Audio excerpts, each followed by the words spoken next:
Welcome! Sa Pagkaing Pinoy by Rachel Vlogs, magluluto tayo ngayon ng most favorite almusal ng mga Pilipino, simple, pero marami parent ang nahihirapan na lutuin ito, ang iba ay kailangan pa bumili ng mamahaling kawali, para ma-perfect, ang side in side up, na gusto nila.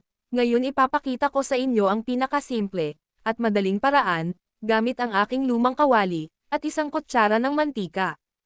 Ipapakita ko din sa inyo ang mga epekto ng paggamit ng maraming mantika, malakas na apoy, upang kayo ang makapamili, kung anong side in side up ang gusto ninyo. Lalo na katulad, kung na may tindahan ng pagkain, ang side in side up.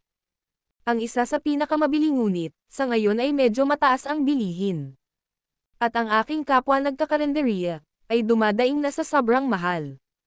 At ang gamit nilang itlog, ay kailangan jumbo, para malaki tingnan. Ngunit sa akin ay medium lang, ngunit mas mabili at malaki tingnan ang aking mga panindang itlog.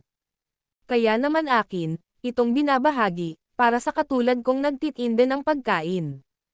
Lumaki ang kita natin pareho, at sa mga mahilig sa side in side up, ay malaki din ang matitipid nyo dito kadalasan kasi naririnig ko magastos sa mantika. At mahirap magluto ng side in side up dahil dumidikit sa kawali. Wala kasing ko aling mamahalin, ang karamihan, para sa akin napakadali lang lutuin. Ito at karaniwang sinasabay namin sa iba pa naming mga niluluto. Para hindi sayang sa oras, ihanda ang itlog, kawali, mantika kahit isang kutsara at takip upang maganda ang side in side up. Painitin ang kawali, at pag ito ay mainit na hinaan ang apoy.